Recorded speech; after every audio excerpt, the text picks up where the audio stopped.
So a warm welcome Thank you. in this BBIT campus. Uzma ma'am, over to you. This is Dr. Himadri, an eminent personality in the field of civil engineering, construction, consulting, and non-constructive testing. That is the structural health monitoring. So we are very delighted and lucky to have an eminent personality like him in this college. Surely this will benefit our students, academia, and the knowledge. He is an epitome of knowledge and an epitome of success by itself, Dr. Guha. Over to you. Thank you so much, sir, for introducing such an eminent personality in our college. And this is Mr.Sayan Deb, the head of the Department of Civil B.Tech of Pachpach Institute of Technology. And yes, the eminent personality for BBIT Index is today's Dr. Himadri Guha. He has a PhD in civil engineering and second PhD in management. And let me tell you, that's a very rare achievement. He has authored a textbook by Tata McGraw Hill in construction that is being taught in IIT and the NITs. He is still associated with a number of researches and academic activities with the IIEST, Jadavpur University, and Jadavpur Salt Lake campus.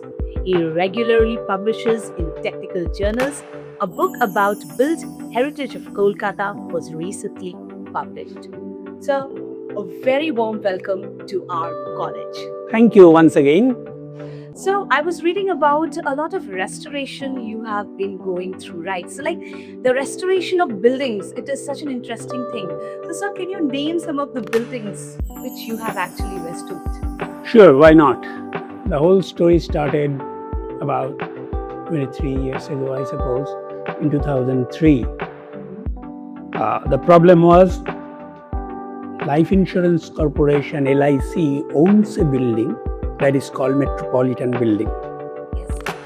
Once upon a time, it was a departmental store, a famous departmental store at that point of time, but that is closed by 1960s. And then they decided to do this repair by heritage means. A city has history. A city is composed of buildings, so buildings have got its own history. So if you destroy old famous buildings, then you lose histories.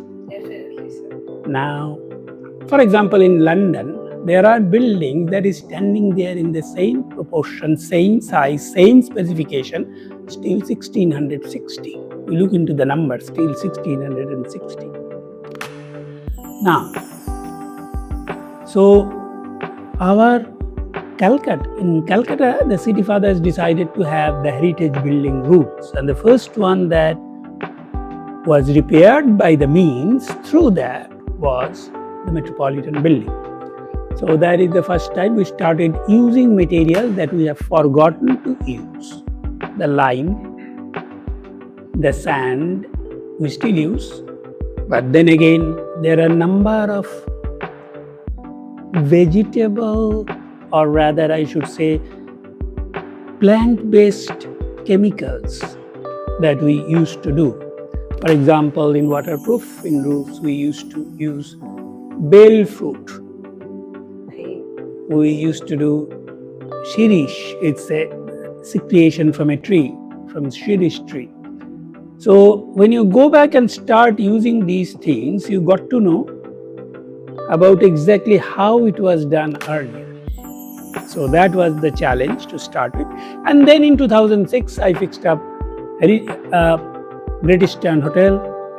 That thing will open soon. That heritage portion will open soon. And then I worked in Victoria Memorial Hall. They have structural issues there that is still continuing. After that, the Matajis of the Sharoda Mission, that is the part of Ramakrishna Mission, they chose to do their buildings, the Nivedita Museum. Okay.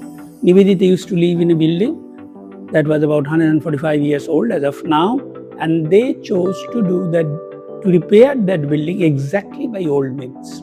So what we did, by that time I have learned something more about it. For Victoria Memorial, I had to work in England, get the document exactly how things were done from the files.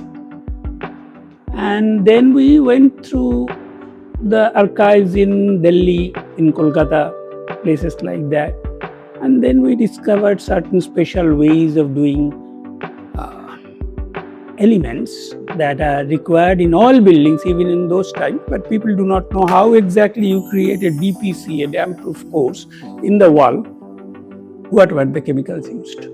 So that sort of thing we did for Nivedita Museum, and that is, I think they have got some prizes, etc. I never worried about that. That is Mataji's business. But that is something that was done in a heritage manner. The whole idea is civil engineering, a part of civil engineering is always keeping the history alive of a city, of built heritage. So I'm trying to do as much as I can for the city of Kolkata. That's all about it, I guess. Thank you. St. Paul's Cathedral is after that. I handled St. Paul's Cathedral also. Actually, I handled many more buildings, so I can't even Many articles, many newspaper articles, many publishers, many things has been gone into search profile, added up. You can see in the website. That's a small glimpse actually. That is a small butterfly in a junction.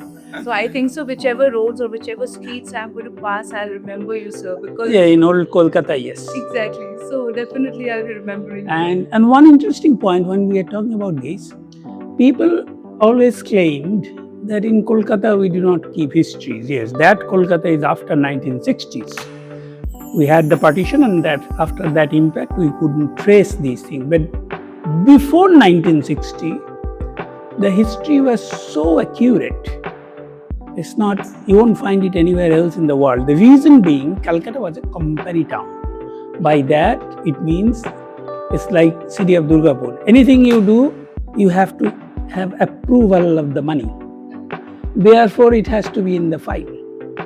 A copy of that file will go to London, and that is still staying there. There is an interesting thing that I can tell you. What happened, the metro rail had a big accident in an old part of Kolkata. Building started collapsing. So I went there. The Bowajar metro station. At that time, what happened? These are all old buildings, 150 years old. They never had any documents. If building falls down, you cannot even know whose property line is where. Because you measure in older part of any city by the existing structure.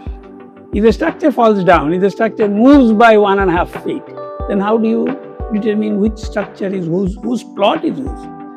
So I went back to the archives and picked up a map built in 1857, published in 1857. Actually, it was surveyed from 1848.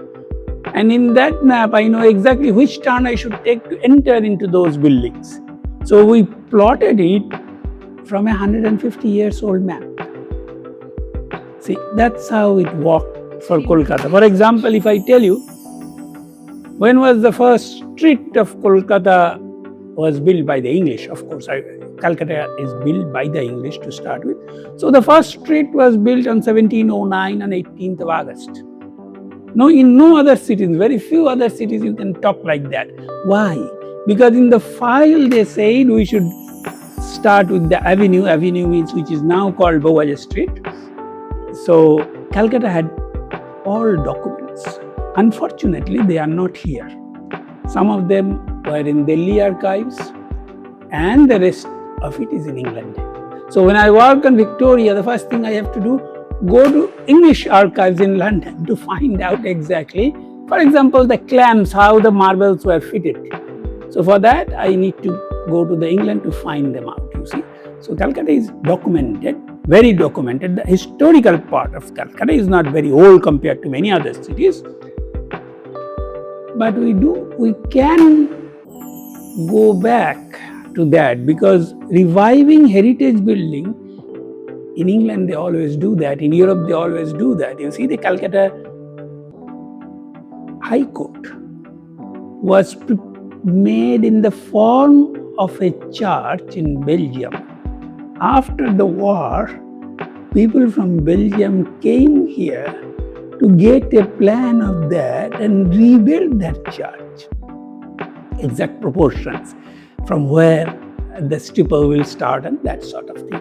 So if you make your heritage building properly done, then people will start moving in. It's a part of tourist opportunities, you see. Tourism is very important for a country like India. The reason being, the fund that goes directly to the lowest level. So that is why it is very much important.